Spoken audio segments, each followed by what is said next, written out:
Every time I walk into this garage, I just can't help staring at this car. It is so awesome. Yeah, hi guys, welcome back. Hey, I'm in the middle of my 500-mile engine break-in period. I've got about 200 miles on the car. And I had a question previous to the dealer, which he couldn't answer. And if you're looking at the requirements of that 500-mile break-in on the engine, you're not supposed to drive at constant speed. Don't use your cruise control. Keep the RPMs under 4,000. And see, what else was there? Oh, don't lug the engine. So my question pertains to you're on the highway. Let's say you're doing 40 miles an hour for maybe 5 miles. And then you feel, and you look down at the DIC and you say, oh, the engine went from V8 to V4. I think it turns green. So now you've deactivated 4 of those cylinders. I think they're 1, 7, 6, and 4, if I'm not mistaken. So anyhow, until you hit the gas or some other change in your driving method, it doesn't go back to V8 unless it feels the need to. So I started driving almost immediately in manual mode. That keeps the engine in the V8 configuration. My thought process was, if you're in a break-in period and you have this constant deactivation of 4 cylinders, when do those 4 cylinders become equal to the other cylinders that are always active? In other words, I would think you would have differences in how those, your oil rings, your combustion rings are set.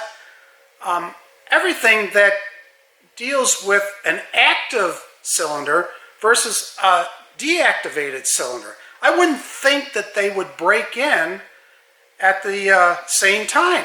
I would say that, okay, I'm comfortable with the 500 miles with the cylinders that are always activated, but I'm not that comfortable with the 4 cylinders that aren't getting the same amount of use that those other 4 cylinders have gotten. I don't know if I'm explaining myself enough on this one, but it just doesn't seem like the engine is going to be equal on all cylinders during that 500-mile break-in.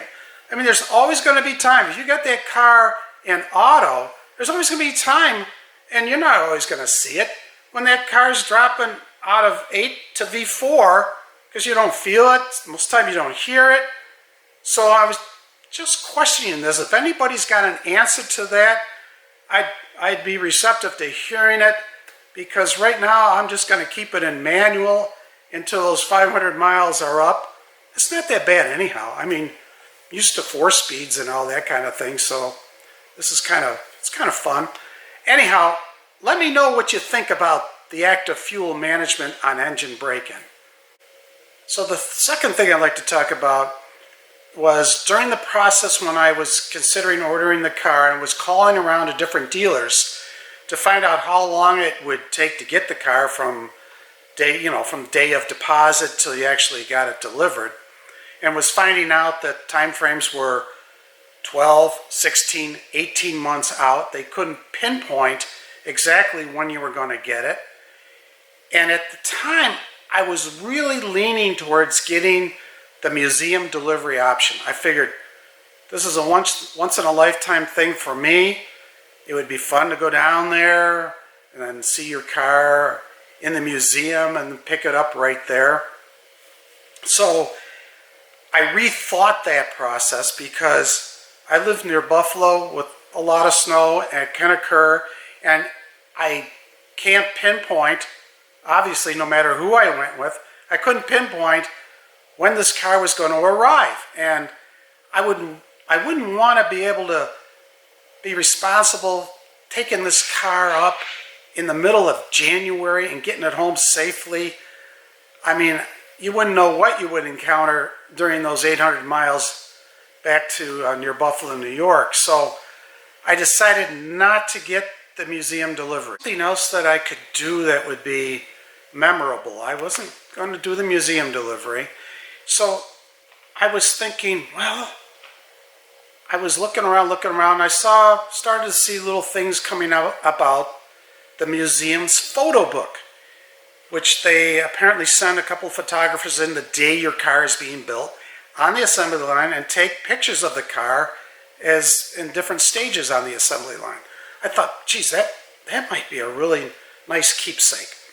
So when I started researching a little more, I found out, it's quite pricey. It was $700.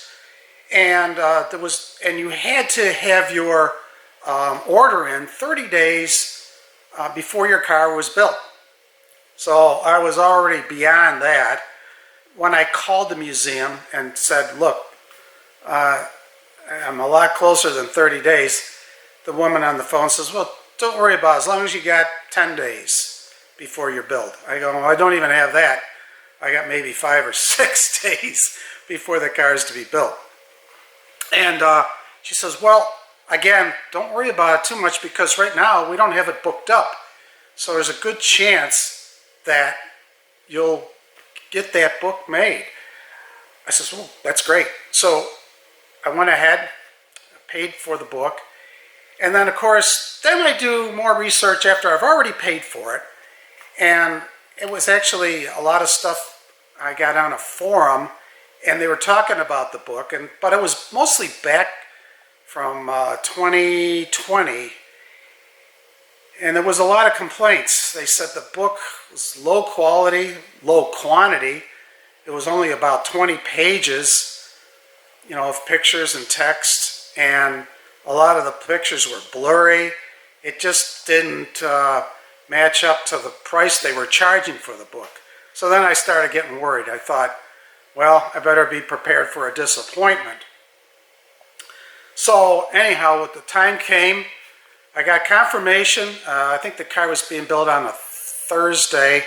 Got confirmation the photographers were going to be there. So fast forward, I was picking up the car on a Friday. And when I got home, it was about 5-10 minutes later. I got a delivery, and it was the book. And I said, oh, here we go. So I was already feeling really good about the car. And now the second thing, the book, I was hoping it would be good. So I opened it up, started thumbing through the pages. I go, wow, there seems to be more than 20 pages in here. And there was actually 46 pages. And the pictures were crystal clear. They were big. The paper was a heavy stock. And the book is just beautiful. So I said, this is worth it. And here's the cover of the book. And inside, and I'll put some pictures down, but it showed the process of the car being built, going down the line, and it's so interesting. And it feels like, this is your kid that was just born, because this is your car and nobody else's car. And it was so interesting to see the process. And it's a fantastic keepsake. I mean, I'll always, kind of treasure this. Even if the car someday gets sold, this is still with me. So I started rationalizing the cost of the book versus the cost of the museum. So the museum was $1,000 for delivery, and you already are paying $1,350 for delivery normally, and then you tack on another $1,000 for the museum delivery. And of course, that's not the full expense. I mean, most people, they come down to Bowling Green, they're spending the night, so you're spending hotels and food, and then you're spending the next day in the museum, and you've got to eat, and then you're going to be driving home. And in my case, it's like 800 miles away, so it's a long drive. You're going to be spending on gas, you're going to be spending on food, not to mention, you're already tapping in to your 500-mile break-in period. So if you got a long drive on the interstate, I mean, there's going to be many, many long stretches. You're probably going to go at pretty much a constant speed, whether it's 65, 70 miles an hour. And according to the manual, your owner's manual, that isn't good for the engine. So depending on how far away you are, you have to consider your engine break-in and how you're handling that. Then you're saying to yourself, well, okay, and what else are you getting for the $1,000? So you're getting, you know, personalized service apparently from a museum volunteer who's pointing out all the features and stuff in the car so you're comfortable with it. And then I guess you get a plaque and maybe a sticker that goes in your door jamb. And you start to say, well, that's $1,000. And then, you know, during the course of the time, and the reason I'm saying this is because if you get a chance, if your car's ordered, even if it isn't, get on the Corvette museum website and look at the webcams.